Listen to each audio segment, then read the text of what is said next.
Hi guys, welcome back to my channel. இன்னைக்கு இந்த வீடியோவில் என்ன பார்க்க போகிறோம் அப்படின்னா கேண்டில்ஸ் விக் ரீடிங் வால்யூமில் ஃபஸ்ட்டு ரூலோட ஃபஸ்ட்டு கான்செப்ட் என்னன்ட்டு தான் பார்க்க போகிறோம். அதுக்கு முன்னாடி இப்போ தான் வந்து நம்ம சேனலை நீங்கள் பார்க்குறீங்க அப்படின்னா மறக்காமல் சப்ஸ்கிரைப் பண்ணுங்கள் அண்ட் ஃபாலோ பண்ணுங்கள். நீங்கள் வந்து ட்ரேடிங்கில் பிகினர் அப்படின்னா நம்மளோட ட்ரேடிங் கோர்ஸ் இருக்குது. ட்ரேடிங் கோர்ஸில் ஜாயின் பண்ணி லேர்ன் பண்ணிவிட்டு அதுக்கப்புறம் ட்ரேட் பண்ணுங்கள். வாங்க இன்றைக்கான வீடியோக்குள்ளே போகலாம்.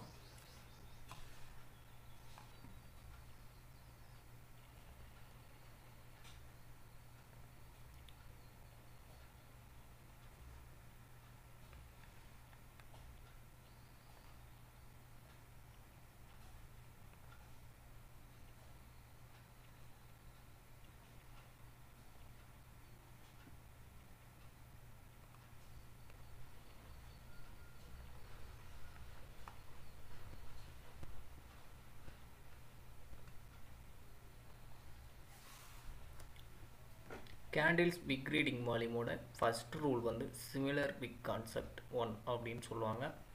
இந்த ரூலில் நம்ம என்னென்ன பார்க்கணும் அப்படின்னா இதோட கண்டிஷன் என்ன, எப்படி ட்ரேட் பண்ணோம் அப்படின்ட்டு தெளிவாக சொல்கிறேன் பாருங்கள். ஃபஸ்ட்டு கண்டிஷன் என்ன அப்படின்னா ஒரு மொமெண்டம் இருக்கிற இடத்துல மட்டும்தான் இந்த ட்ரேட் பண்ணணும், மற்ற இடத்துல வந்து இந்த ட்ரேட் பண்ணக்கூடாது. மொமெண்டம்னா 3 கேண்டில்ஸ்க்கு மேலே பையர்ஸோ ஆர் செல்லர் கேண்டில் ஃபார்ம் பண்ணியிருந்தோம் அப்படின்னா அது வந்து ஒரு மொமெண்டம் அப்படின்னு சொல்லுவோம். அந்த மொமெண்டம் இருக்கிற இடத்துல மட்டும்தான் நீங்கள் ட்ரேட் பண்ணணும்.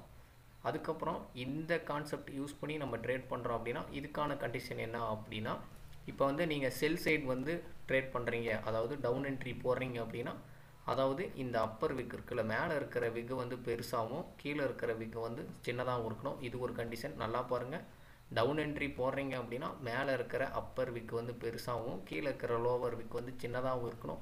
அதுவே வந்து நீங்கள் பை சைடு வந்து ட்ரேட் பண்ணுறீங்க, அதாவது அப் சைடு ட்ரேட் பண்ணுறீங்க, அப் ட்ரெண்டில் ட்ரேட் பண்ணுறீங்க அப்படின்னா கீழே இருக்கிற இந்த லோவர் விக்கு பெருசாகவும் மேலே இருக்கிற அப்பர் விக்கு சின்னதாகவும் இருக்கணும். ஓகேங்களா? இந்த மாதிரி 2 கேண்டில்ஸ் இந்த மாதிரி நீங்கள் பார்த்தீங்க அப்படின்னா கண்டினியூ ட்ரேட் எடுக்கலாம். ஓகேங்களா? நல்லா தெளிவாக நோட் பண்ணிக்கோங்க. கண்டிஷன் என்ன அப்படின்னா டவுன் என்ட்ரி போடுறீங்க அப்படின்னா மேலே இருக்கிற விக்கு வந்து பெருசாகவும் கீழே இருக்கிற விக்கு வந்து சின்னதாகவும் இருக்கணும். அதே மாதிரி பை சைடு போகிறீங்க அப்படின்னா கீழே இருக்கிற விக்கு வந்து பெருசாகவும் மேலே இருக்கிற விக்கு வந்து சின்னதாகவும் இருக்கணும். ஓகேங்களா? அதே மாதிரி இன்னொன்று தெளிவாக தெரிஞ்சுக்கோங்க, ஏன் இங்கே மேலே இருக்கிற விக்கு பெருசாகவும் கீழே இருக்கிற விக்கு சின்னதாகவும் இருக்குது அப்படின்னா செல்லர்ஸோட ப்ரெஷர் தான். ஓகேங்களா? மேலே இருந்து ப்ரைஸை கீழே இறக்குறது தான் செல்லர்ஸோட வேலை. ஸோ மேலே இருக்கிற விக்கு பெருசாகவும் கீழே இருக்கிற விக்கு வந்து சின்னதாகவும் இருக்குது. பையர்ஸ் வந்து கீழே இருந்து மேலே ஏற்றுறது தானே பையர்ஸோட வேலை. அப்போ இங்கே பையர்ஸோட ஆக்டிவ் எவ்வளோ இருக்குது, கம்மியாக தானே இருக்குது. செல்லர்ஸோட ஆக்டிவ் தானே, செல்லர்ஸ் ப்ரெஷர் தான் நிறையா இருக்குது. ஸோ நெக்ஸ்ட்டு தேர்ட் கேண்டில் வந்து நீங்கள் பயப்படாமல் கண்டினியூ ட்ரேட் எடுக்கலாம். அதே மாதிரி தான் பையருக்கும் கீழே இருக்கிற பையர்ஸ் ப்ரெஷர் அதிகமாகவும் செல்லர்ஸ் ஆக்டிவ் வந்து கம்மியாக இருக்குது. அதனால தான் வந்து நீங்கள் இந்த இடத்துல கண்டினியூ ட்ரேட் எடுக்கலாம். அதாவது மேலே இருக்கிற விக்கு சின்னதாகவும் கீழே இருக்கிற விக்கு பெருசாகவும் இருந்துச்சு அப்படின்னா இந்த மாதிரி மொமெண்டம் இருக்கிற இடத்துல பார்த்தீங்க அப்படின்னா நீங்கள் வந்து பை என்ட்ரி பயப்படாமல் போடலாம். ஓகேங்களா? வாங்க இதை வந்து சார்ட்டில் தெளிவாக காமிக்கிறேன் எப்படி ட்ரேட் எடுக்கணும் அப்படின்ட்டு.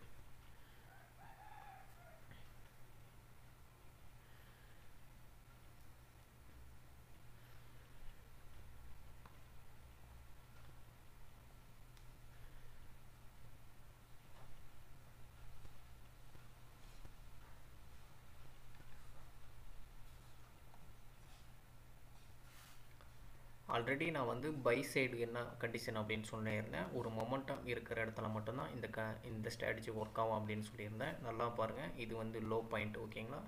இது வந்து ப்ரீவியஸாக இருக்கிற லோவர் பாயிண்ட்டு. இங்கேருந்து ஒரு மொமெண்டம் இருக்கா, 3 கேண்டில்ஸ்க்கு மேலே இருந்தால் அது வந்து ஒரு மொமெண்டம் அப்படின்னு சொல்லியிருந்தேன். இப்போ பர்டிகுலராக இந்த 2 கேண்டில்ஸ் மட்டும் நல்லா பாருங்கள். இந்த 2 கேண்டில்ஸில் கீழே இருக்கிற விக்கு பெருசாகவும் மேலே இருக்கிற விக்கு வந்து சின்னதாகவும் இருக்குது. இந்த மாதிரி நீங்கள் பார்த்தீங்க அப்படின்னா இந்த தேர்ட் கேண்டிலுக்கு நீங்கள் வந்து பை போடலாம். இந்த மாதிரி தான் செல்லர்ஸ்க்கும் நீங்கள் வந்து கேண்டில்ஸ் நல்லா வாட்ச் பண்ணிவிட்டு ஒரு மொமெண்டம் இறக்குற இடத்துல பார்த்து ட்ரேட் பண்ணணும். கண்டிஷன் நல்லா தெளிவாக நோட் பண்ணிக்கோங்க. பையர் சைடும் சரி செல்லர் சைடும் சரி, நீங்கள் செல் சைடு போகிறீங்க அப்படின்னா மேலே இருக்கிற விக்கு பெருசாகவும் கீழே இருக்கிற விக்கு வந்து சின்னதாகவும் இருக்கணும். அதே மாதிரி பையர் சைடு போகிறீங்க அப்படின்னா கீழே இருக்கிற விக்கு பெருசாகவும் மேலே இருக்கிற விக்கு சின்னதாகவும் இருக்கணும். அப்புறமேட்டுக்கு ஒரு மொமெண்டம் இருக்கிற இடத்துல மட்டும்தான் இது ஒர்க் ஆகும்.